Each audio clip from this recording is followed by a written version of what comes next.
ದಕ್ಷಿಣ ಕನ್ನಡಿಗರ ಸಾಂಸ್ಕೃತಿಕ ಸಂಘ, ರಿಜಿಸ್ಟರ್ಡ್, ಯಲಹಂಕ, ಬೆಂಗಳೂರು. ಇವರು ಪ್ರಸ್ತುತಪಡಿಸುತ್ತಿದ್ದಾರೆ ಕ್ಯಾನ್ಸರ್ ಆರೋಗ್ಯ ಸಲಹೆಯನ್ನು.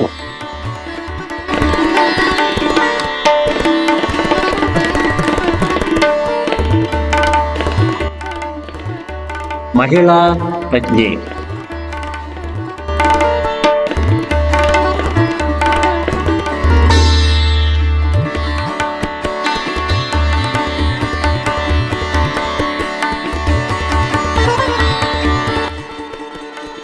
ಡಾಕ್ಟರ್ ಕಲಾ ಹರ್ಷ. ಡಾಕ್ಟರ್ ಕಲಾ ಹರ್ಷ.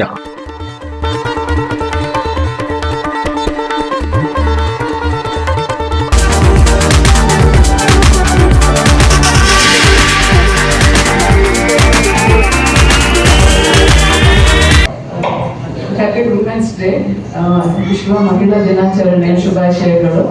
ಸೊ ನಾವು ಆರೋಗ್ಯವಾಗಿದ್ದರೆ ಇದು ಎಷ್ಟೊಂದು ನಾವು ಪ್ರಗತಿಪರ ಚಟುವಟಿಕೆಗಳನ್ನು ಮಾಡ್ಬೋದು.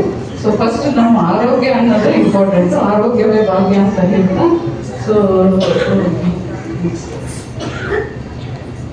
ಸೊ ಶೇರಿಂಗ್ ನಾಲೆಡ್ಜ್ ಅಂದರೆ ನಾವು ಈ ಕ್ಯಾನ್ಸರ್ನ ಹೇಗೆ ತಡೆಗಟ್ಬೋದು ಅಂತಂದರೆ ನಾವು ಅರಿವು ಅಂದರೆ ಬಿ ಅವೇರ್ ಆಫ್ ಈ ಕ್ಯಾನ್ಸರ್ ಹೇಗಾಗುತ್ತೆ, ಏನೇನು ಮಾಡಿದ್ರೆ ತಡೆಗಟ್ಬೋದು ಅನ್ನೋ ಒಂದು ನಾಲೆಜಿಂದನೇ ಇದನ್ನ ನಾವು ತಡೆಗಟ್ಬೋದಾಗಿದೆ. ಸೊ ಈಗ ನಾವು ಯಾವುದೇ ಸಿನಿಮಾಕ್ಕೆ ಹೋದ್ರು, ಥಿಯೇಟ್ರಿಗೆ ಹೋದ್ರು, ಫಸ್ಟ್ ನಾವು ತೋರಿಸೋದು ಅವರು ಈ ಥರ ಚೀಕಲ್ಲಿ ಕ್ಯಾನ್ಸರ್ ಆಗಿತ್ತು, ಇದಾಗಿತ್ತು ಅಂತ ಹೆದರಿಸಿ ಇದು ಮಾಡ್ತಾರೆ. ಸೊ ಇಲ್ಲಿ ನಾನು ಆ ಥರ ಯಾವುದೋ ಚಿತ್ರಗಳು ಹಾಕಿಲ್ಲ, ನಾನು ಇಲ್ಲಿ ನಿಮಗೆ ಹೆದರ್ಸ್ಲಿಕ್ಕಿಲ್ಲ. I am here to just make you aware of the things. So ಇವೆಲ್ಲ ಸೆಲೆಬ್ರಿಟೀಸ್ ನಮಗೆಲ್ಲ ಗೊತ್ತು, ಇವರೆಲ್ಲ ಕ್ಯಾನ್ಸರ್ ಸರ್ವೈವರ್ಸ್. ಇವರೆಲ್ಲ ಕ್ಯಾನ್ಸರ್ ಆಗಿದ್ರು ಅದನ್ನ ಸರ್ವೈವ್ ಆಗಿ ಅವರು ನಾರ್ಮಲ್ ಜೀವನವನ್ನು ನಡೆಸ್ತಾ ಇದ್ದಾರೆ. ಇದರಲ್ಲಿ ನಿಮಗೆ ಗೊತ್ತು, ಮಹಿಮಾ ಚೌಧರಿ ಇರ್ಬೋದು, ಸೋನಾಲಿ ಬೇಂದ್ರೆ ಇರ್ಬೋದು, ಅಥವಾ ಈ ಟಿವಿ ಆಕ್ಟ್ರೆಸ್ ಆಗಿರೋ ಹೀನಾ ಖಾನ್ ಬಿಗ್ ಬಾಸ್ ನೋಡ್ಕೊಂಡಿದ್ರೆ ಅದು ಬಿಟ್ಟಿರ್ಬೋದು, ಛವಿ ಮಿತ್ತಲ್ ಇರ್ಬೋದು. ಸೊ ಇವರೆಲ್ಲ ಏನ್ ಮಾಡಿದ್ರು, ಇವರಿಗೆಲ್ಲ ಕ್ಯಾನ್ಸರ್ ಆದ್ರೂ ಅದನ್ನ ಕ್ಯಾನ್ಸರ್ ಆಗಿದ್ರು ಅವ್ರು ಅದನ್ನ ಸರ್ವೈವ್ ಆಗಿ ಅದ್ರ ಟ್ರೀಟ್ಮೆಂಟ್ ಎಲ್ಲ ತಗೊಂಡು ಪ್ರತಿಯೊಂದು ಥಿಂಗ್ಸ್ ಅವರು ಸೋಷಿಯಲ್ ಮೀಡಿಯಾದಲ್ಲಿ ಅಪ್ಲೋಡ್ ಮಾಡುತ್ತಾರೆ. ನೆಕ್ಸ್ಟ್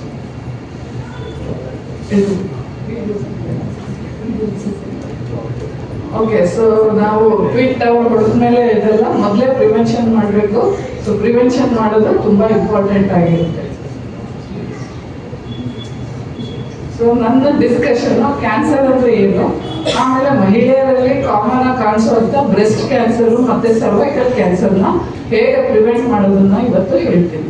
ಸೊ ಕ್ಯಾನ್ಸರ್ ಅಂದ್ರೆ ಏನು?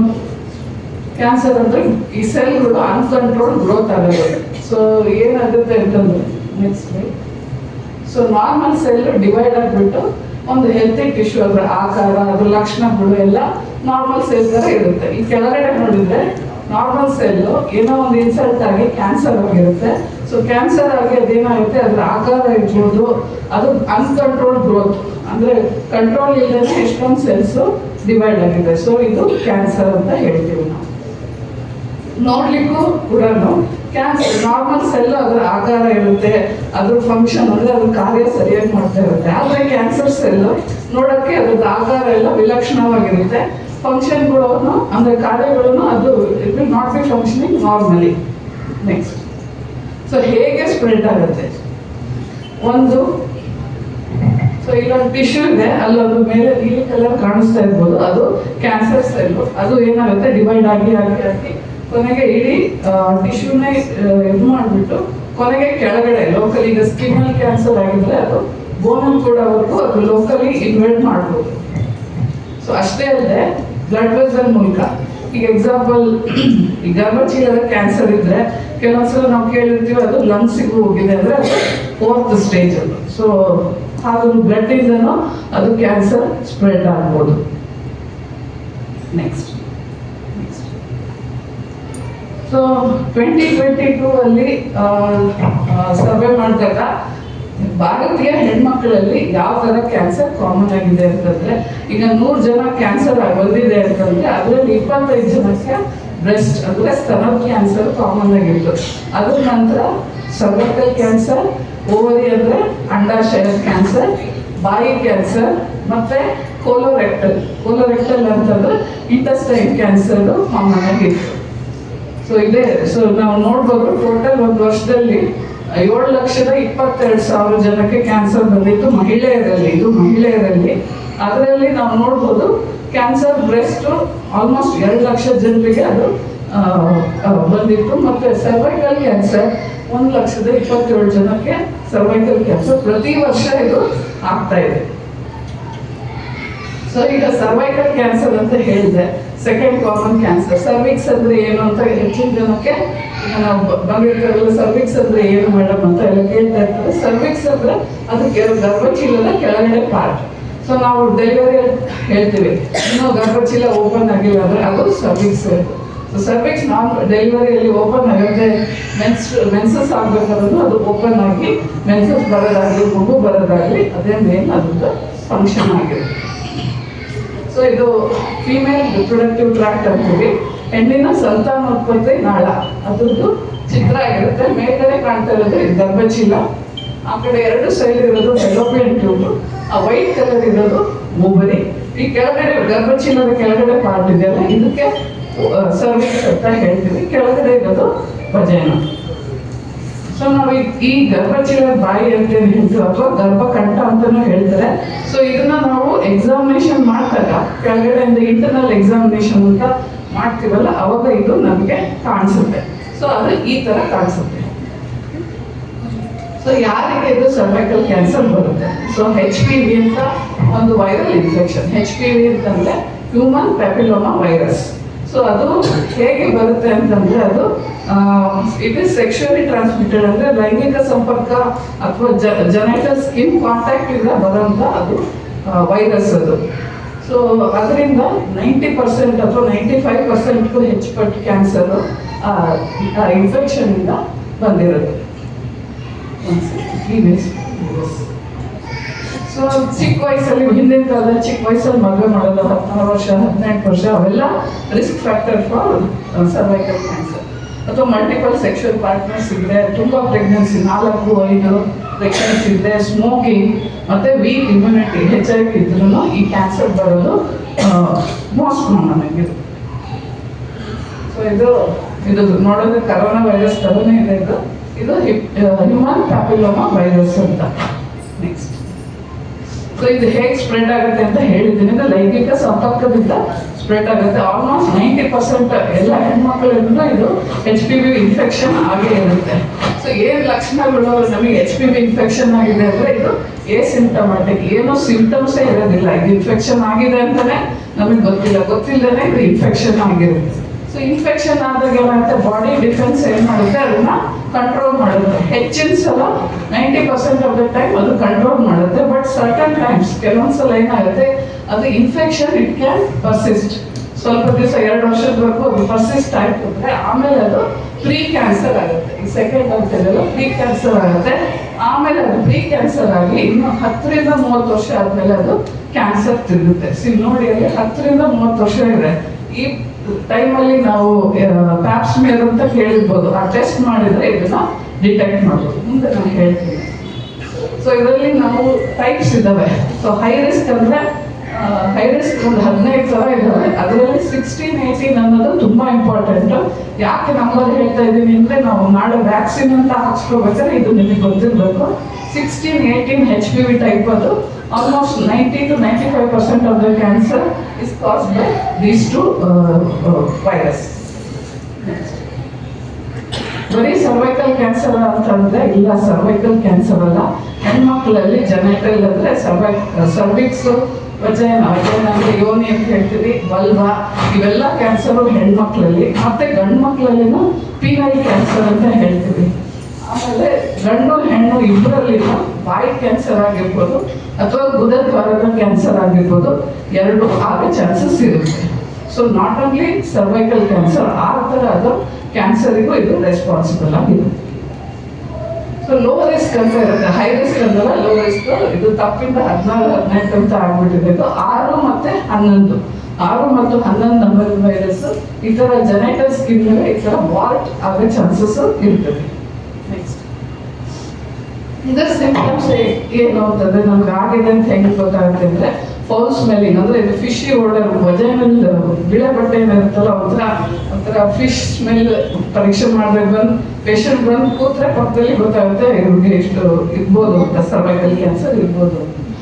ಆಮೇಲೆ ಬ್ಲೀಡಿಂಗ್ ಆಫ್ಟರ್ ಇಂಟರ್ಕೋರ್ಸ್ ಅಥವಾ ಇಂಟರ್ಮೆನ್ಸ್ಟ್ರಲ್ ಬ್ಲೀಡಿಂಗ್, ಅಂದ್ರೆ 2 ಮೆನ್ಸಸ್ ಮಧ್ಯೆ ಬ್ಲೀಡಿಂಗ್ ಆಗೋದು, 15ನೇ ದಿನ ಬ್ಲೀಡಿಂಗ್ ಕಾಣೋದು, ಗಂಡ ಹೆಂಡತಿ ಸೇರಿದ ಮೇಲೆ ಬ್ಲೀಡಿಂಗ್ ಆಗೋದು, ಪೆಲ್ವಿಕ್ ಪೇನ್ ಕೆಳಗಡೆ ಪೇನ್ ಇರ್ಬೋದು, ಅಥವಾ ಲಾಸ್ಟ್ ಸ್ಟೇಜಲ್ಲಿ ಎಲ್ಲ ಕ್ಯಾನ್ಸರ್ಗೂ ಗೊತ್ತು ವೇಟ್ ಲಾಸ್, ಮತ್ತೆ ಊಟ ಮಾಡೋದಕ್ಕೆ ಸೇರ್ತಾರಲ್ಲ ಅನೋರೆಕ್ಸಿಯಾ ಅಂತ ಹೇಳ್ತೀವಿ. ಸೊ ಇದ್ರದ್ದು ಏನಂತಂದ್ರೆ ಇದು ಆಲ್ಮೋಸ್ಟ್ 90% ಪ್ರಿವೆಂಟ್ ಮಾಡುವಂಥ ಕ್ಯಾನ್ಸರ್, ಸರ್ವೈಕಲ್ ಕ್ಯಾನ್ಸರ್. ನಾವು ನೋಡಿದ್ರೆ 17% ಹೆಣ್ಮಕ್ಳಲ್ಲಿ ಇದು ಕಾಮನ್ ಇದು ಇರುತ್ತೆ ಅಂತ ಹೇಳಿದ್ವಿ. ಸೊ ಇದೇನಂದ್ರೆ 90% of it can be prevented. ಹೇಗೆ ಅಂತಂದ್ರೆ HPV ವ್ಯಾಕ್ಸಿನೇಷನ್, ಆಮೇಲೆ ರೆಗ್ಯುಲರ್ ಸ್ಕ್ರೀನಿಂಗ್. ಏನಂತ ನಾನು ಹೇಳ್ತೀನಿ, safe sexual practice, avoid smoking and pre cancer stage. Next so ನಾವು ಪ್ರಿವೆನ್ಷನ್ ಅಂತ ಬಂದಾಗ 3 ಥರ ಇರುತ್ತೆ. ಪ್ರೈಮರಿ ಪ್ರಿವೆನ್ಷನ್ ಆಗಿರ್ಬೋದು. ಪ್ರೈಮರಿ ಪ್ರಿವೆನ್ಷನ್ ಅಂದರೆ ಕ್ಯಾನ್ಸರ್ ಆಗೋಕ್ಕಿಂತ ಮೊದಲೇ, ಪ್ರೀ ಕ್ಯಾನ್ಸರ್ ಆಗೋಕ್ಕಿಂತ ಮೊದಲೇ ತಡೆಗಟ್ಟೋದನ್ನ ಪ್ರೈಮರಿ ಪ್ರಿವೆನ್ಷನ್ ಅಂತೀವಿ. ಅದರಲ್ಲಿ ನಮ್ಮದು ವ್ಯಾಕ್ಸಿನೇಷನ್ ಆಗಿರ್ಬೋದು, ಡಯಟ್ ಆಗಿರ್ಬೋದು, ಎಕ್ಸಸೈಸ್ ಆಗಿರ್ಬೋದು, ಸ್ಮೋಕಿಂಗ್ ಅವಾಯ್ಡ್ ಮಾಡಿರೋದು ಅದೆಲ್ಲ ಬರುತ್ತೆ. ಸೆಕೆಂಡರಿ ಪ್ರಿವೆನ್ಷನ್ ಅಂದರೆ ಪ್ರೀ ಕ್ಯಾನ್ಸರಿಂದ ಕ್ಯಾನ್ಸರ್ ಹೋಗೋಕ್ಕಿಂತ ಮೊದಲೇ ತಡೆಗಟ್ಟೋದು. ಅದು ನಾವು ಕೇಳಿರ್ಬೋದು, ಪ್ಯಾಪ್ಸ್ಮಿಯರ್ ಅಂತ ಒಂದು ಟೆಸ್ಟ್ ಇರುತ್ತೆ, ಇನ್ನೊಂದು HPV ಟೆಸ್ಟ್ ಅಂತ ಇರುತ್ತೆ. ಸೊ ಅವೆರಡು ಈ ಸ್ಟೇಜಲ್ಲಿ ಮಾಡೋದು. ಟರ್ಷರಿ ಅಂತಂದರೆ ಕ್ಯಾನ್ಸರ್ ಆಗಿ ಬೇರೆ ಕಡೆ ಎಲ್ಲ ಹರಡೋದು, ಆದಷ್ಟು ನಾವು ಪೇಷಂಟ್ಗೆ ತೊಂದರೆ ಕಮ್ಮಿ ಮಾಡೋದು ಥರ್ಡ್ ಸ್ಟೇಜ್. ಅದರಲ್ಲಿ ನಾವು ಕೀಮೋಥೆರಪಿ, ರೇಡಿಯೋಥೆರಪಿ, ಸರ್ಜರಿ ಅವೆಲ್ಲ ಅದರಲ್ಲಿ ಬರುತ್ತೆ. ಸೊ ನಾನು ಇವತ್ತು ಮಾತಾಡ್ತಿರೋದು ಪ್ರೈಮರಿ ಮತ್ತು ಸೆಕೆಂಡರಿ ಪ್ರಿವೆನ್ಷನ್. ಸೊ ನಾವೆಲ್ಲ ಗೊತ್ತು ವ್ಯಾಕ್ಸಿನ್ಗಳೆಲ್ಲ ನಮಗೆ DPT ಆಗಿರ್ಬೋದು, OPV ಆಗಿರ್ಬೋದು, ಅದೆಲ್ಲ ಇನ್ಫೆಕ್ಷನ್ಗಿತ್ತು, ಕೋವಿಡ್ ಆಗಿರ್ಬೋದು. ಬಟ್ ಈಗ ಫಸ್ಟ್ ವ್ಯಾಕ್ಸಿನ್ ಫಾರ್ ಸರ್ವೈಕಲ್ ಕ್ಯಾನ್ಸರಿಗೆ ಮಾಡಿದಂತ ಇದು ಫಸ್ಟ್ ಕ್ಯಾನ್ಸರ್. ಸೊ ಇದು ಇನ್ನೂ ಗೌರ್ಮೆಂಟಲ್ಲಿ ಇದರಲ್ಲಿ ಅವೈಲಬಲ್ ಇಲ್ಲ, ಫ್ರೀ ಆಫ್ ಕಾಸ್ಟು, ಬಟ್ ಮಾಡಬೇಕು ಅಂತ ಇದ್ದಾರೆ. ಸೊ ಇವೆಲ್ಲ ಮಾರ್ಕೆಟಲ್ಲಿ ಈ 3 ಥರ ವ್ಯಾಕ್ಸಿನು ಅವೈಲಬಲ್ ಇದೆ. ಸೊ ನೀವು ನೋಡಿರ್ಬೋದು, ಒಂದು ಸರ್ವೈಕ್ ಇಲ್ಲಿ ನಿಮಗೆ ಕೆಳಗಡೆ ಕಾಣ್ತಾ ಇದೆ ಅಂದರೆ ಅದರಲ್ಲಿ ಯಾವ್ಯಾವ ವೇರಿಯಂಟ್ ಇರುತ್ತೆ ಅಂತ ಹಾಕಿದ್ದಾರೆ. 4 ಥರ ವೇರಿಯಂಟ್ ಇದೆ. ಸೊ ಸರ್ವೈಕಲ್ಲಿ 4 ಥರ ವೇರಿಯಂಟ್ ಇದೆ. 16, 18 ನಾ ಹೇಳಿದ್ನಲ್ಲ, ಹೈ ರಿಸ್ಕ್, ಅದು ಆಲ್ಮೋಸ್ಟ್ 90% ಆಫ್ ದ ಕ್ಯಾನ್ಸರ್ಗೆ ಕಾರಣ ಆಗಿರುತ್ತೆ. ಆಮೇಲೆ ಗ್ರಾರ್ಡಸಿಲ್ 4 ಅನ್ನೋದು ಅದರಲ್ಲೂ 4 ಥರ ಇರುತ್ತೆ. ಸೊ ಇದು ಸರ್ವೈಕ್ ಅರೌಂಡ್ 1,500-2,000 ಕಾಸ್ಟ್. ಗಾರ್ಡಸಿಲ್ ಅರೌಂಡ್ 3,000, ಅದು ಒಂದು ಡೋಸಿಗೆ 3,000 ಇರುತ್ತೆ. ಈ ಗಾರ್ಡಸಿಲ್ 9 ಅನ್ನೋದು ಮೇಲೆ ಅಂತ ಹೇಳ್ತಾರೆ, ಕಾಣ್ತಾ ಇದೆಯಲ್ಲ, ಅದು 9 ಥರದ HPV ವ್ಯಾಕ್ಸಿನ್ ಮೇಲೆ ಆ್ಯಕ್ಟ್ ಆಗುತ್ತದು. ಸೊ ಅದು ಆಲ್ಮೋಸ್ಟ್ ಒಂದು 8,000-9,000 1 ಡೋಸಿಗೆ. ನೆಕ್ಸ್ಟ್ ಸೊ ಹೇಗೆ ಕೊಡಿಸೋದು, ಯಾವಾಗ ಕೊಡ್ತೋಗ್ಬೇಕು ಅಂತಂದರೆ, ಸೊ ಬೆಸ್ಟ್ ಟೈಮ್ ಇತ್ತಂದರೆ ನಮ್ಮ ಮಕ್ಕಳಿಗೆ 9ರಿಂದ 14 ವರ್ಷದವರೆಗೂ ಇರೋ ಮಕ್ಕಳಿಗೆ 2 ಡೋಸಸ್ ಹಾಕಿಸ್ಬೇಕು. 9 to 14 ಇಯರ್ಸಲ್ಲಿ ವ್ಯಾಕ್ಸಿನೇಷನ್ ಮಾಡಿದರೆ ಅದು 90% ಎಫೆಕ್ಟಿವ್ ಇರುತ್ತೆ. ಸೊ ಎಷ್ಟು ಡೋಸ್ ಹಾಕ್ಬೇಕಂದ್ರೆ 2 ಡೋಸ್. ಇವತ್ತು ಹಾಕ್ಸಿದ್ರೆ ಇನ್ನೊಂದು 6 ತಿಂಗಳು ಬಿಟ್ಟು ಹಾಕ್ಸ್ಬೇಕು. ಈಗ 15 ವರ್ಷ ಮೇಲ್ಪಟ್ಟು 45 ವರ್ಷದವರೆಗೂ ಹೆಣ್ಮಕ್ಳಿಗೆ ಹಾಕಿಸ್ಬೋದು. ಅದರಲ್ಲಿ 3 ಡೋಸ್ ಬರುತ್ತೆ. 0 ಅಂದರೆ ಇವತ್ತು ಕೊಟ್ಟರೆ 2 ತಿಂಗಳ ನಂತರ, ಮತ್ತೆ ಇವತ್ತಿಂದ 6 ತಿಂಗಳ ನಂತರ. ಸೊ 3 ಡೋಸಸ್ 15 ವರ್ಷ ಮೇಲ್ಪಟ್ಟವರಿಗೆ. 15 ವರ್ಷ ಒಳಗಡೆ ಇರೋರಿಗೆ 2 ಡೋಸ್. ಆ್ಯಂಡ್ ಮೊದಲೇ ಹಾಕ್ಸಿದ್ರೆ 9 to 14 ಇಯರ್ಸಲ್ಲಿ ಹಾಕ್ಸಿದ್ರೆ ಅದ್ರದ್ದು ಎಫೆಕ್ಟಿವ್ನೆಸ್ ಜಾಸ್ತಿ ಇರುತ್ತೆ. ಆಮೇಲೆ ಇದು ಗಂಡು ಮಕ್ಕಳಲ್ಲಿ ಕೂಡ ಹಾಕಿಸ್ಬೋದು. ಗಂಡು ಮಕ್ಕಳಲ್ಲಿ ನಾನು ಹೇಳಿದ್ನಲ್ಲ, ಓರಲ್, ಗುದದ್ವಾರದ ಕ್ಯಾನ್ಸರು, ಪೀನೈಲ್ ಕ್ಯಾನ್ಸರ್ನ ಪ್ರಿವೆಂಟ್ ಮಾಡುತ್ತೆ. ಸೊ ಗಂಡಸರಲ್ಲಿ, ಬಾಯ್ಸಲ್ಲಿನೂ 9 to 26, ಇಲ್ಲಿ 45 ಬರೋದಿಲ್ಲ, ಈ ಮ್ಯಾಕ್ಸಿಮಮ್ ಏಜ್ ಇಲ್ಲಿ 26. ಸೊ ಇಲ್ಲಿ ಅದನ್ನು ಸೇಮ್ 14 ಇಯರ್ಸ್ ಒಳಗಾದರೆ 2 ಡೋಸು, 14 ಇಯರ್ಸ್ ಮೇಲಾದರೆ 3 ಡೋಸು ಹಾಕಿಸ್ಬೇಕು. ಸೊ ಇದು ವ್ಯಾಕ್ಸಿನೇಷನ್ ಆಯಿತು. ವ್ಯಾಕ್ಸಿನೇಷನ್, ಈಗ ನಾವು ವ್ಯಾಕ್ಸಿನೇಷನ್ ಹಾಕ್ಸ್ಕೊಂಡಿಲ್ಲ, ಈಗ ನಮ್ಗೆ ಒಂದು 40 ಇಯರ್ಸ್ ಅಥವಾ 50 ಇಯರ್ಸ್ ಅಂತಂದರೆ ನಾವು ಸ್ಕ್ರೀನಿಂಗ್ ಮಾಡಬೇಕು. ಸ್ಕ್ರೀನಿಂಗ್ ಅಂದರೆ ಎಲ್ಲ ಹೆಣ್ಮಕ್ಳು, ನಾವೀಗ ಎಷ್ಟೊಂದು ಇದರಲ್ಲಿ ಸೋಷಿಯಲ್ ಮೀಡಿಯಾದಲ್ಲಿ ಹೇಳ್ತಾ ಇರ್ತಾರೆ ಪ್ಯಾಪ್ ಸ್ಮಿಯರ್ ಟೆಸ್ಟು HPV ಟೆಸ್ಟು ಅಂತ. ಸೊ ಇದು 21 ಇಯರ್ಸ್ ಇಂದ ಮೇಲ್ಪಟ್ಟ ಹೆಣ್ಮಕ್ಳು ಮಾಡಿಸ್ಕೋಬೇಕು. ಮದುವೆ ಆಗಿದ್ರೆ ಮಾತ್ರ ಮದುವೆ ಆಗಿ 3 ವರ್ಷದ ನಂತರದಿಂದ ಇದು ಸ್ಟಾರ್ಟ್ ಮಾಡ್ಕೋಬೇಕು. ಸೊ 21ರಿಂದ 29 ವಯಸ್ಸಲ್ಲಿ ಬರೀ ಪ್ಯಾಪ್ ಸ್ಮಿಯರ್ ಟೆಸ್ಟ್ ಮಾಡಿಸಿದ್ರೆ ಸಾಕು. 30ರಿಂದ 35 ವರ್ಷದವರು HPV ಟೆಸ್ಟಿಂಗ್ ಮಾಡಿಸಿದ್ರೆ 3 ಥರ ಇದೆ. ಅದರಲ್ಲಿ HPV ಟೆಸ್ಟಿಂಗ್ ಮಾಡಿಸಿದ್ರೆ better. HPV test once in 5 years ನಾವು ಮಾಡಿಸ್ತಾನೆ ಇರಬೇಕು.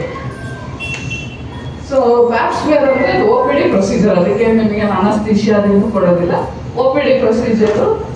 ಮತ್ತೆ ಸ್ವಲ್ಪ ನಿಮಗೇನು ಪೇನ್ ಏನಾಗಲ್ಲ, ಸ್ವಲ್ಪ ಡಿಸ್ಕಂಫರ್ಟ್ ಇರುತ್ತೆ ಇಂಟರ್ನಲ್ಲಿ. ನಾವು ನೆಕ್ಸ್ಟ್ ಈ ಥರ ಇದು ಸ್ಟಿಕ್ ಇಂದ ಒಂದಷ್ಟು ಸೆಲ್ನ ತೆಗೆದು ಪೇನ್ಫುಲ್ ಆಗಿರೋದಿಲ್ಲ, ಸುಮ್ಮನೆ ಹಿಂಗೆ ಏನು ಮಾಡಿ ತೆಗೆದು ಒಂದು ಗ್ಲಾಸ್ ಸ್ಲೈಡಲ್ಲಿ ಅಥವಾ ಇಲ್ಲಾಂದ್ರೆ ಆ ಲಿಕ್ವಿಡಲ್ಲಿ ಹಾಕಿ ಲ್ಯಾಬಿಗೆ ಕಳಿಸ್ತೀವಿ.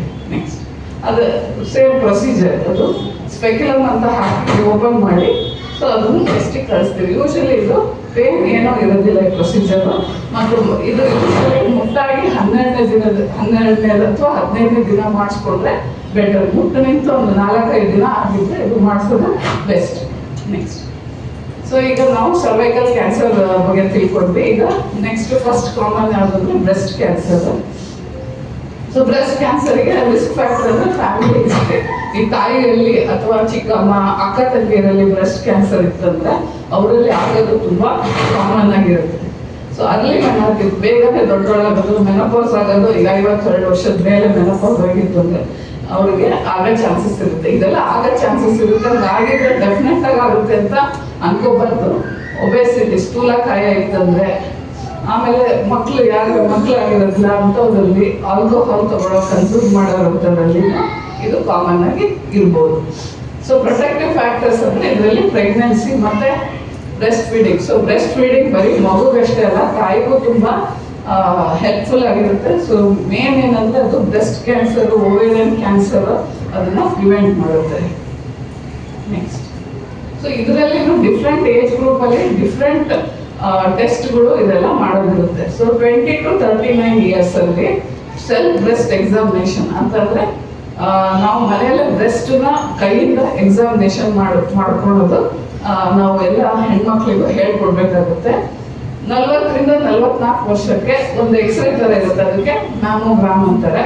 45ರಿಂದ 54 ಎಲ್ಲರೂ ಡೆಫಿನೆಟ್ಲಿ ಆ್ಯನ್ಯಲ್ ಅಂದರೆ ವರ್ಷಕ್ಕೆ ಒಂದ್ಸಲ ಮ್ಯಾಮೋಗ್ರಾಮ್ ಮಾಡಿಸ್ಕೋಬೇಕಾಗುತ್ತೆ. 55 ನಂತರದವರು ವರ್ಷದವರು 2 ವರ್ಷಕ್ಕೆ ಒಂದ್ಸಲ ಮಾಡಿಸ್ಕೊಂಡ್ರೆ ಸಾಕು. 65ರಿಂದ 70 ವರ್ಷದವರೆಗೂ ಇದು ನಾವು ಮಾಡಿಸ್ಕೋಬೇಕಾಗುತ್ತೆ. ಯಾರಿಗೆ ಫ್ಯಾಮಿಲಿ ಹಿಸ್ಟ್ರಿ ಇರುತ್ತಲ್ಲ ಅವರಿಗೆ ಬೇರೆ ಟೆಸ್ಟ್ಗಳು ಇರುತ್ತೆ. ಏನೇ ಟೆಸ್ಟ್ ಮಾಡೋದಿದ್ರು ಮೊದಲು ನಿಮ್ಮ ಡಾಕ್ಟರ್ ಹತ್ರ ಇನ್ನೊಂದ್ಸಲ ಸಲಹೆ ಕೇಳಿ ನಿಮ್ದು ರಿಸ್ಕ್ ಅಸೆಸ್ಮೆಂಟ್ ಮಾಡಿಕೊಂಡು ನಂತರ ಮಾಡಿಸ್ಕೋಬೇಕು.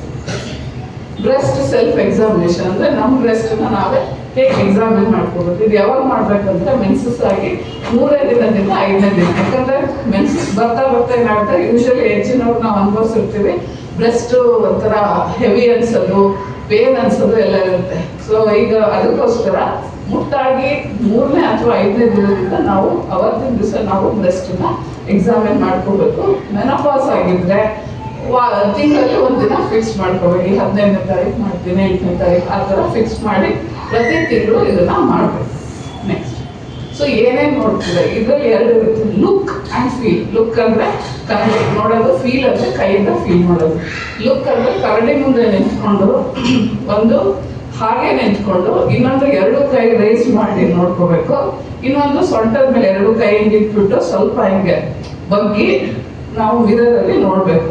ಏನೇನು ನೋಡ್ಬೇಕಂತಂದ್ರೆ ಬ್ರೆಸ್ಟಲ್ಲಿ ಏನಾದರೂ ಸೈಜು ಮತ್ತೆ ಶೇಪಲ್ಲಿ ಏನಾದರೂ ಚೇಂಜ್ ಇದೆಯಾ, ಅಥವಾ ಏನಾದರೂ ಗಡ್ಡೆ ಥರ ಅನಿಸ್ತಾ ಇದೆಯಾ, ಆಮೇಲೆ ನಿಪ್ಪಲ್ ಅಂದರೆ ತೊಟ್ಟು ಅದೇನಾದ್ರು ಇಂಟ್ರಾಕ್ಷನ್ ಅಂದರೆ ಹಿಂದೆ ಇದಾಗಿದೆಯಾ, ಅಥವಾ ಅದರಿಂದ ಏನಾದ್ರು ಬ್ಲಡ್ ಅಥವಾ ಗ್ರೀನಿಶ್ ಡಿಸ್ಚಾರ್ಜ್ ಏನಾದ್ರು ಬರ್ತಾ ಇದೆಯಾ ಅಂತ ಎಕ್ಸ್ಪ್ರೆಸ್ ಮಾಡಿ ನೋಡಬೇಕು. ಅದಲ್ಲದೆ ಬ್ರೆಸ್ಟ್ ಸ್ಕಿನ್ ಚೇಂಜಸ್ ನೋಡಬೇಕು. ಬ್ರೆಸ್ಟ್ ಮೇಲಿರೋ ಸ್ಕಿನ್ ಯಾವ ಥರ ಇದೆ. ಈ ಕಿತ್ಲೆ ಹಣ್ಣಿನ ಸಿಪ್ಪೆ ಇರುತ್ತಲ್ಲ ಆ ಥರ ಇದ್ರೆ ಅದು ತೊಂದರೆ. ಕಿತ್ಲೆ ಹಣ್ಣಿನ ಸಿಪ್ಪೆ ನೋಡಿದ್ರೆ ತುತ್ತು ಥರ ಇರುತ್ತಲ್ಲ ಆ ಥರ ಇದ್ರೆ ಅದಕ್ಕೆ ಪಕ್ಕಲಿಂಗ್ ಅಂತ ಹೇಳ್ತೀವಿ. ಸೊ ಆ ಥರ ಎಲ್ಲ ಇದ್ರೆ ಅದು ತೊಂದರೆ ಇದೆ ಅಂತ. ಆಮೇಲೆ ಇದು ಲುಕ್ ಆಯಿತು. ಫೀಲ್ ಅಂತಂದ್ರೆ ನಮ್ದು ಮೂರು ಈ ಬೆರಳಿಂದ ಬ್ರೆಸ್ಟನ್ನ ನಾವು ಎಲ್ಲ ಕಡೆ ಫಸ್ಟ್ ನೆಕ್ಕಲ್ಲಿ ನೋಡಬೇಕು, ಆಕ್ಸಿಲ್ ಅಂದ್ರೆ ಕಂಕಳಲ್ಲಿ ನೋಡಬೇಕು, ಮತ್ತೆ ಬ್ರೆಸ್ಟ್ ಎಕ್ಸಾಮಿನ್ ಮಾಡ್ಕೋಬೇಕು. ಸೊ ನಿಂತ್ಕೊಂಡಿದ್ದಾಗ upper half of the breast ನೋಡೋಕೆ ಸುಲಭ ಇರುತ್ತೆ, ಮಲ್ಕೊಂಡ್ಮೇಲೆ lower half of the breast ನೋಡೋದು ಸುಲಭ ಇರುತ್ತೆ. ಸೊ ಯಾವ ಬ್ರೆಸ್ಟ್ ಎಕ್ಸಾಮಿನ್ ಮಾಡ್ತೀವೋ ಆ ಕಡೆ ಕೈ ಹಿಂಗೆ ತಲೆ ಮೇಲೆ ಇಟ್ಕೊಂಡು ಅದರ್ ಹ್ಯಾಂಡ್ ಇಂದ ನಾವು ಹಿಂಗೆ ಫೀಲ್ ಮಾಡ್ತಾ ಬರ್ಬೇಕು. ಈ 3 ಫಿಂಗರ್ ಇಂದ ಈ ತರ ಫೀಲ್ ಮಾಡಬೇಕು. ಸೊ ನೆಕ್ಸ್ಟ್ ಒಂದು ವಿಡಿಯೋ ಇದೆ, I think about learning how to do your breast self-examination. There are 2 parts to it. Look ಮತ್ತೆ ಫೀಲ್ ಅಂತ.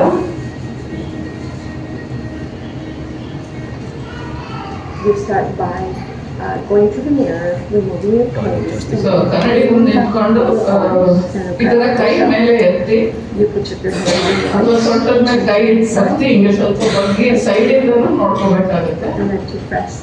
And always looking at your breast. What you're looking for is to see if the nipples retract. Nipple ತೊಟ್ಟು retract ಆಗಿದೆ ಅಂದ್ರೆ ಹಿಂದ್ಗಡೆ ಹೋಗಿದ್ಯಾ ಅಂತ ನೋಡ್ಬೇಕು, ಏನಾದ್ರೂ ಸ್ವೆಲ್ಲಿಂಗ್ ಇದೆಯಾ, ಡಿಂಪ್ಲಿಂಗ್ ಇದೆಯಾ ಅಂತ ನೋಡ್ಬೇಕಾಗುತ್ತೆ. You start touching your neck. So ಕತ್ತಿಂದ ಹಿಡಿದು ಕಂಕಳು ಎಲ್ಲನೂ ಎಕ್ಸಾಮಿನ್ ಮಾಡ್ಬೇಕಾಗುತ್ತೆ. Behind your arm and in the axillary area, and then you continue with your breast. Feel your breast down. So ಈ ತರ 3 ಬೆರಳಿಂದ ಬ್ರೆಸ್ಟಿನ ಎಲ್ಲಾ ಕಡೆನೂ ನಾವು ಫೀಲ್ ಮಾಡ್ತಾ ಬರ್ಬೇಕಾಗುತ್ತೆ. Touch the nipple areola. ಮತ್ತೆ ನಿಪ್ಪಲ್ ಕೆಳಗಡೆನೂ ನಾವು ಫೀಲ್ ಮಾಡಿ ನೋಡ್ಬೇಕಾಗುತ್ತೆ. ಏನಾದ್ರೂ ಗಡ್ಡೆ ಇದೆಯಾ, ಡಿಂಪಲ್ಸ್ ಇದೆಯಾ, ಅಥವಾ ಎನಿಥಿಂಗ್ ಅಬ್ನಾರ್ಮಲ್ ಇದ್ರೆ ಆದಷ್ಟು ಅಬ್ನಾರ್ಮಲ್ ಇದ್ರೆ ಕ್ಯಾನ್ಸರ್ ಅಂತಲ್ಲ, ಹೋಗಿ ನಿಮ್ ಡಾಕ್ಟರ್ಗೆ ತೋರಿಸಿ. If you find any abnormality, you can always go to your doctor. Remember, you can always mark any part where you feel any pain or any masses. ಎಲ್ಲರೂ mark feel ಮಾಡಿದ್ರೆ ನೀವು ಅದನ್ನ mark ಗೊತ್ತಾಗ್ತಿಲ್ಲ ಅಂದ್ರೆ ಮಾರ್ಕ್ ಮಾಡ್ಕೊಂಡು doctor ಹತ್ರ ಹೋಗಿ ತೋರಿಸ್ಬೇಕಾಗುತ್ತೆ. And then you feel the back so ಮಲ್ಲಿಗೆ ಹೇಳಿದ್ನಲ್ಲ, ಮಲ್ಲಿಗೆ ನೋಡಿದ್ರೆ ಕೆಳಗಡೆ lower half of the breast examine ಮಾಡ್ಕೊಳ್ಳೋದಕ್ಕೆ ಈಸಿ ಇರುತ್ತೆ. ನೀರಲ್ಲಿ ಮಾಡಿದಾಗ ಸ್ವಲ್ಪ ಕಷ್ಟ ಆಗ್ಬೋದು. So lower half of the ಬ್ರೆಸ್ಟ್ಗೆ ಮಲ್ಕೊಂಡಲ್ಲಿ ಮಾಡಬೇಕು, 2 ಕಡೆ ಮಾಡಬೇಕಾಗುತ್ತೆ. So remember, if you feel anything abnormal, you can go visit your doctor. For more resources on screening and prevention, you can visit smoking.org. So ಇನ್ನೂ ಒಂದು ಹೇಳಿದ್ರೆ, ಒಂದು ಬ್ರೆಸ್ಟ್ ಎಕ್ಸಾಮಿನೇಷನ್ ಇದು 20 ಇಯರ್ಸ್ ಇಂದ ಸ್ಟಾರ್ಟ್ ಮಾಡಬೇಕು ಅಂತ. ಇನ್ನ ಒಂದು 40 ವರ್ಷದ ಮೇಲೆ ಅಥವಾ 45 ವರ್ಷದ ಮೇಲೆ ನಾವು ಮ್ಯಾಮೋಗ್ರಾಮ್ ಅಂದ್ರೆ ಅದೊಂದು ಎಕ್ಸ್ರೇ ಬ್ರೆಸ್ಟ್ ಇಂದು ಒಂದು ಎಕ್ಸ್ರೇ ಮಾಡಿಸಲಿರುತ್ತೆ. ಅದು ಇಯರ್ಲಿ ಮಾಡಿಸ್ಬೇಕಾಗತ್ತೆ. ಆಮೇಲೆ ಸ್ವಲ್ಪ 55 ವರ್ಷದ ನಂತರ ಅದು 2 ವರ್ಷಕ್ಕೊಂದ್ಸಲ ಮಾಡಿಸ್ಬೇಕಾಗತ್ತೆ. ಸೊ ಅದು ಪ್ರಿಪ್ರೇಷನ್ ಇದೆ ಅಂತಂದ್ರೆ ಏನು ಡಿಯೋಡ್ರೆಂಟ್ ಏನು ಹಾಕೊಂಡು ಹೋಗ್ಬಾರ್ದು. ಆ ಟೆಸ್ಟ್ ಮಾಡಿಸೋದ್ರಲ್ಲಿ ಅದು ಒಂದು ಎಕ್ಸ್ರೇ, 2 ರಿಂದ 3 ಎಕ್ಸ್ರೇ ಇಮೇಜಸ್ ಪರ್ ಬ್ರೆಸ್ಟ್ ತಗೋತಾರೆ. 10 to 20 minutes procedure. Little bit while doing it might be ಸ್ವಲ್ಪ ಅದು ಮಾಡ್ಬೇಕಾದ್ರೆ ಪೇನ್ಫುಲ್ ಆಗಿರ್ಬೋದು. ಪ್ರೆಗ್ನೆಂಟ್ ಇದ್ರೆ, ಮಗು ಹಾಲು ಕುಡಿಸ್ತಾ ಇದ್ರೆ ನಾವು ಅದನ್ನ ಇನ್ಫಾರ್ಮ್ ಮಾಡ್ಬೇಕಾಗುತ್ತೆ. ಈ ತರ ಎಕ್ಸ್ರೇ ಮಷೀನ್ ಇರುತ್ತೆ. ಅದರಲ್ಲಿ ನಾವು ಬ್ರೆಸ್ಟ್ ಇಟ್ಬಿಟ್ಟು ಮೇಲ್ಗಡೆ ಒಂದು ಪ್ಲೇಟು ಎಕ್ಸ್ರೇ ಪ್ಲೇಟು, ಕೆಳಗಡೆ ಒಂದು ಎಕ್ಸ್ರೇ ಪ್ಲೇಟ್ ಇಟ್ಬಿಟ್ಟು ಎಕ್ಸ್ರೇ ತೆಗೆದು ಅದನ್ನ ನೋಡ್ತಾರೆ. ಸ್ವಲ್ಪ ಅದು ಮಾಡಬೇಕಾದ್ರೆ ಸ್ವಲ್ಪ ಡಿಸ್ಕಂಫರ್ಟ್ ಇರ್ಬೋದು. ಸೊ ಏನಂತಂದ್ರೆ ಆಲ್ವೇಸ್ ನಾವು ಎಲ್ಲರಿಗೂ ಹೇಳ್ತೀವಿ, prevention is always better then cure. ಯಾಕಂದ್ರೆ ಒಬ್ರಿಗೆ ಕ್ಯಾನ್ಸರ್ ಅಂತ ಮನೇಲಾದ್ರೆ ಒಂದು ಎಮೋಷನಲಿ ಇರ್ಬೋದು, ಫೈನಾನ್ಷಿಯಲಿ, ಫಿಸಿಕಲಿ, ಪೇಷಂಟ್ ಆಗೋದಂತೂ ಫಿಸಿಕಲಿ ಎಷ್ಟೊಂದು ತೊಂದರೆಗಳಿರ್ತವೆ. ಸೊ ಅದಕ್ಕೋಸ್ಕರ always prevention is better than cure. ಆಮೇಲೆ ಹೆಲ್ತಿ ಹ್ಯಾಬಿಟ್ಸ್ ಲೈಕ್ ಅದೇ ಒಂದು ಡಯಟ್ ಆಗಿರಲಿ, ಎಕ್ಸಸೈಸ್ ಆಗಿರಲಿ, ಅವೆಲ್ಲ ಬರೀ ಕ್ಯಾನ್ಸರ್ ಒಂದೆಲ್ಲ ಬೇರೆ ಇದು BP, ಶುಗರು ಇದನ್ನೆಲ್ಲನೂ ಪ್ರಿವೆಂಟ್ ಮಾಡುತ್ತೆ. ಮತ್ತೆ ಕ್ಯಾನ್ಸರ್ ಸರ್ವಿಕ್ಸ್ಗೆ ವ್ಯಾಕ್ಸಿನೇಷನ್ ಇದೆ, ನಾನು ಹೇಳಿದ್ದೀನಿ. ಇನ್ನೂ ಒಂದು ಸ್ಕ್ರೀನಿಂಗ್ ಅಂದ್ರೆ ಪ್ಯಾಪ್ಸ್ಮಿಯರ್ ಟೆಸ್ಟ್ ಇದೆ, ಇಲ್ಲ ಅಂದ್ರೆ HPV ಟೆಸ್ಟ್. ಅವೆರಡರಲ್ಲಿ ಯಾವ್ದಾದ್ರು ಒಂದು ಮಾಡಿಸ್ಬೋದು. ಬ್ರೆಸ್ಟಿಗೆ ಸೆಲ್ಫ್ ನಮ್ದೇ ಬ್ರೆಸ್ಟ್ ಎಕ್ಸಾಮಿನೇಷನ್ ಮಾಡ್ಕೊಳ್ಳೋದು, ಮತ್ತೆ ಮ್ಯಾಮೋಗ್ರಫಿ ಅಂದ್ರೆ ಅದು ಎಕ್ಸ್ರೇ ತೆಗೆಯೋದು, ಇವೆರಡು ಮಾಡಿಕೊಂಡು ನಾವು ಪ್ರಿವೆಂಟ್ ಮಾಡ್ಬೋದು. ಒಂದು ಸ್ಮಾಲ್ ಚೇಂಜ್ ಬಿಡ್ಬೇಕು. ನಾವು ಈ ವಯಸ್ಸಿನ ಮಕ್ಕಳಿಗೆ ನಾವು ವ್ಯಾಕ್ಸಿನೇಷನ್ ಕೊಡಿಸಿದ್ರೆ ಆಲ್ಮೋಸ್ಟ್ ಅವರಲ್ಲಿ ನಾವು 17% ಅಂತ ಓದಿದ್ವಿ ಸರ್ವೈಕಲ್ ಕ್ಯಾನ್ಸರ್. ಆಲ್ಮೋಸ್ಟ್ 90% ನಾವು ಕಮ್ಮಿ ಮಾಡ್ಬೋದು. ಸೊ ಈಗ ನಾವು ಆ್ಯಕ್ಷನ್ ತಗೊಂಡ್ರೆ ನಮಗೆ ತುಂಬ ನಮ್ಮ ಮಕ್ಕಳಿಗೆ ಅದೊಂಥರ ನಾವು ಗಿಫ್ಟ್ ಕೊಟ್ಟಂಗೆ. ಮಕ್ಕಳಿಗೆ ವ್ಯಾಕ್ಸಿನೇಷನ್ ಹಾಕ್ಸಿದ್ರೆ ಅವರ ಮುಂದಿನ ಆರೋಗ್ಯಕ್ಕೆ, ಹೆಲ್ತ್ಗೆ, ಫ್ಯೂಚರ್ಗೆಲ್ಲ ತುಂಬ ಇಂಪಾರ್ಟೆಂಟ್. ಇಷ್ಟು ಹೇಳಿ ನನಗೆ ಅವಕಾಶ ಮಾಡಿಕೊಟ್ಟ ದಕ್ಷಿಣ ಕನ್ನಡ ಸಂಘದವರಿಗೆ ಧನ್ಯವಾದಗಳು.